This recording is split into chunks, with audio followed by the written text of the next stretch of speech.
Que Jesus nos envolva nesta hora e que possamos abrir os nossos corações para a sua divina presença em nós. E sim, do livro O Evangelho segundo o Espiritismo, iremos ler o capítulo 19, o poder da fé. Quando Jesus foi para junto do povo, o homem aproximou-se dele e, pondo-se de joelhos aos seus pés, disse-lhe: Senhor, tem piedade do meu filho que é lunático, que sofre muito, pois muitas vezes cai no fogo e muitas na água.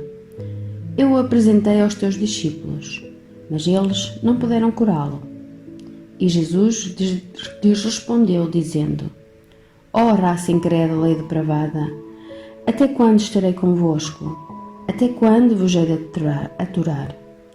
Trazei aqui esse menino. E Jesus, tendo ameaçado o demónio, o fez sair do menino, que ficou curado no mesmo instante. Então os discípulos vieram se encontrar com Jesus em particular e lhe perguntaram: Por que nós não podemos expulsar esse demónio?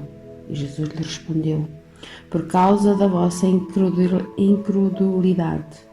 Porque em verdade vos digo que, se tivesseis fé como um grão de mostarda, dirias a este monte: Passa daqui para acolá, e ele passaria, e nada vos seria impossível. Mateus, capítulo 17, versículo 14 a 20. No bom sentido, é certo que a confiança em suas próprias forças torna o homem capaz de executar coisas materiais que não se podem fazer, quando se duvida de si mesmo. Mas aqui é unicamente no sentido moral que se deve entender essas palavras.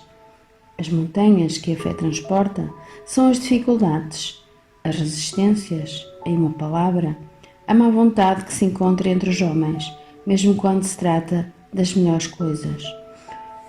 Os preconceitos da rotina, o interesse material, o egoísmo, a cegueira do fanatismo, as paixões orgulhosas são outras montanhas que barram o caminho de qualquer pessoa que trabalhe pelo progresso da humanidade.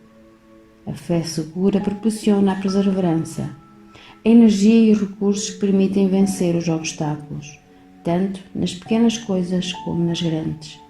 A fé vacilante traz a incerteza, a hesitação, de que se aproveitam aqueles que devemos combater. Ela não procura os meios de vencer, porque não acredita que possa vencer. Em uma outra acessão, entende-se como fé a confiança que se tem na realização de algo, a certeza de se alcançar um objetivo. Ela dá uma espécie de lucidez que faz ver, pelo pensamento, o objetivo que se almeja e os meios de a ele chegar, de tal maneira que aquele que a possui caminha, por assim dizer, com segurança. Tanto em um como em outro caso, ela pode fazer com que se realizem grandes coisas. A fé sincera e verdadeira é sempre calma. Ela dá a paciência que sabe esperar, porque tendo seu ponto de apoio na inteligência e na compreensão das coisas, tem a certeza de chegar ao seu objetivo. A fé duvidosa sente sua própria fraqueza.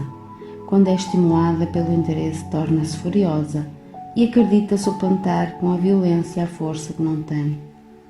A calma na luta é sempre um sinal de força e de confiança.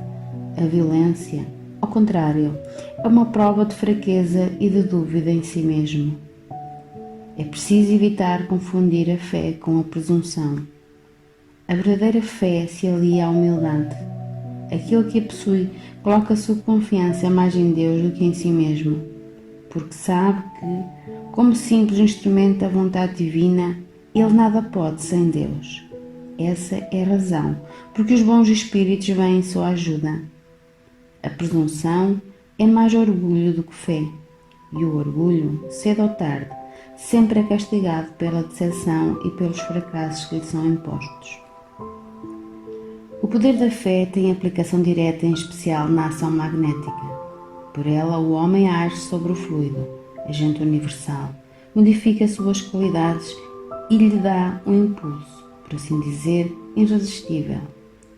Eis o motivo porque aquele que junta uma fé ardente a um grande poder fluídico normal pode, apenas pela força da sua vontade dirigida para o bem, operar esses estranhos fenómenos de cura e outros, que antigamente eram considerados como prodígios e que são, simplesmente, a consequência de uma lei natural. Tal é o motivo pelo qual Jesus disse aos seus discípulos: se não conseguiste curar, foi porque não tiveste fé. Este capítulo leva-nos à reflexão do poder e eficácia da fé, como nos diz o Espírito Miramês, através de João Nunes Maia, do livro Conceitos de Paz. A fé é a luz capaz de remover montanhas de obstáculos em todos os caminhos do espírito, seja ele encarnado ou desencarnado. E se buscarmos provas disso, as encontraremos em todas as épocas da humanidade e em todos os povos, independentemente da posição religiosa ou filosófica de que se servem. Jesus nos deixou exemplos mais puros da fé divina, pelos fenómenos que se deram com a sua presença e pela sua vontade. Podemos crer que todas as atividades humanas e espirituais exigem fé para as melhores realizações.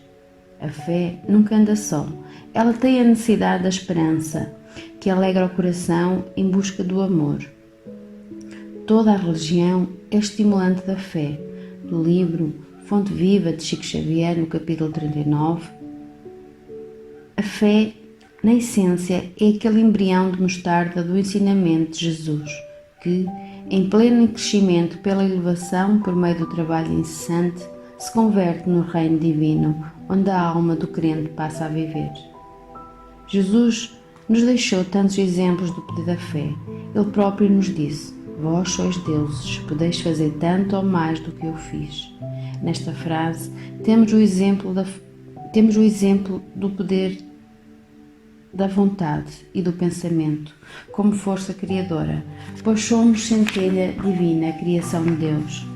Confiar em Deus como Pai e amor e em Jesus como nosso guia na terra, que permaneceu junto à humanidade, deixando-nos um código de luz, o Evangelho, levando-nos a ter uma fé racional, compreendendo e esclarecendo-nos as leis divinas que nos regem. É preciso cultivar a fé para que a esperança não nos falte nos corações. Dedicar-nos à oração faz-se imprescindível, pois sabemos que nunca ficamos sem auxílio dos bons espíritos, quando são ditas com sinceridade e amor. Só o amor pode nos fazer sentir essa virtude de ouro, que é a esperança. Neste momento em que o planeta e a humanidade passam por dificuldades próprias do seu estado evolutivo, estando o planeta em transição de provas e expiações para regeneração, mais do que nunca temos a necessidade da fé para superarmos as nossas dificuldades. Que Deus abençoe a humanidade, aumentando a fé nos corações e a esperança nas famílias.